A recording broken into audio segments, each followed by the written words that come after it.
नमस्कार, ममताज किचनमध्ये तुमचं स्वागत आहे। आज 4 पदरी चपात्या करून दाखवणार आहे। 4 पदरी चपात्या करताना आपल्याला काय काय काळजी घ्यायची आणि चपात्याला जास्त लेयर कसे येतील ते सगळं आज सांगणार आहे। त्याच्यासाठी मी आधी पण एक व्हिडिओ केलं होतं की गहू आपण छोट्या गिरणीमध्ये म्हणजे घंटा गिरणीमध्येच दळून आणायचं, कारण घंटा गिरणीमध्ये गहू दळून आणलं की पीठ ही एकदम मऊ आणि चिकटपणा येतो पिठाला।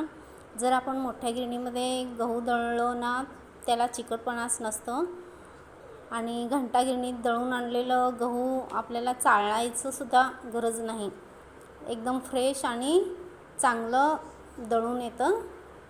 आणि पीठ मळताना सुद्धा पिठामध्ये थोडंसं तेल घालून आपण पीठ मळायचं, जास्त पण घालायचं नाही, फक्त थोडंसं तेल घालून पीठ मळायचं।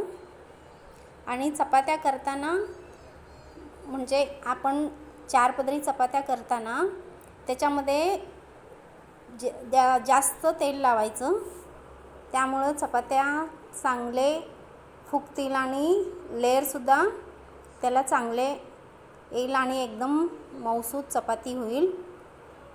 चपाती आणि त्या गिरणीमध्ये दळून आणल्यामुळं चपाती पण बघा कसं त्याला कलर येतो चपातीला। आणि चपाती आपण जेव्हा आत तेल लावतो ना तेव्हा त्यासाठी चपाती लाटताना थोडंसं आधी मोठं लाटायचं आणि असं मोठं लाटून मग त्याच्यामध्ये तेल लावायचं। आपल्याला जास्त तेल चालत नाही तरीसुद्धा मी पण जास्त नाही लावलं, असं तेल लावून असं दुमडायचं आणि जास्त मोठं करून आपण त्याला दुमडलं ना मग चपाती चांगली होतं। आणि मी पातळ चपाती करते, कारण जाड चपाती आमच्यात कोण खात नाही, त्यामुळं त्यांना सगळ्यांना पातळ चपाती खायची सवय आहे। तरीसुद्धा मी 4 पदरी चपात्या करते आणि पातळही करते। जर हे चपात्या जाड केलं तरी चांगलं लागतात, पण हे जाड कुणाला जाड आवडतं कुणाला पातळ आवडतं, मग आमच्यात पातळ चपात्या खातात, त्यामुळं मी पातळच करते। जास्त मोठं झालं चपाती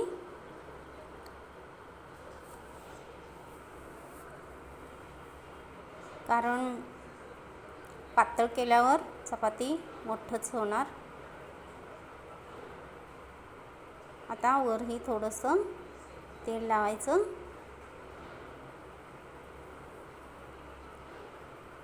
चपाती करताना गॅस मीडियमच ठेवायचं, जास्त गरम तवा असला चपाती आपण टाकलो ना मग चपाती एकदम चिटकून जाते आणि चांगली भाजली जात नाही, करपते सुद्धा, त्यामुळं मीडियमच गॅस ठेवायचं। नंतर मग असं उलटं केलं ना मग मोठं केलं तरी गॅस चालतं। वरून तेल पाहिजे तर लावायचं, नाही तर कुणाकडं तेल कमी खाते त्यामुळं जास्त लावायचं नाही। अशी चपाती करून बघा तुम्ही पण। 4 पदरी चपाती केले ना एकदम चपात्या होतात, तुम्ही पण एकदा नक्की ट्राय करून बघा आणि मला सांगा कमेंटमध्ये। धन्यवाद।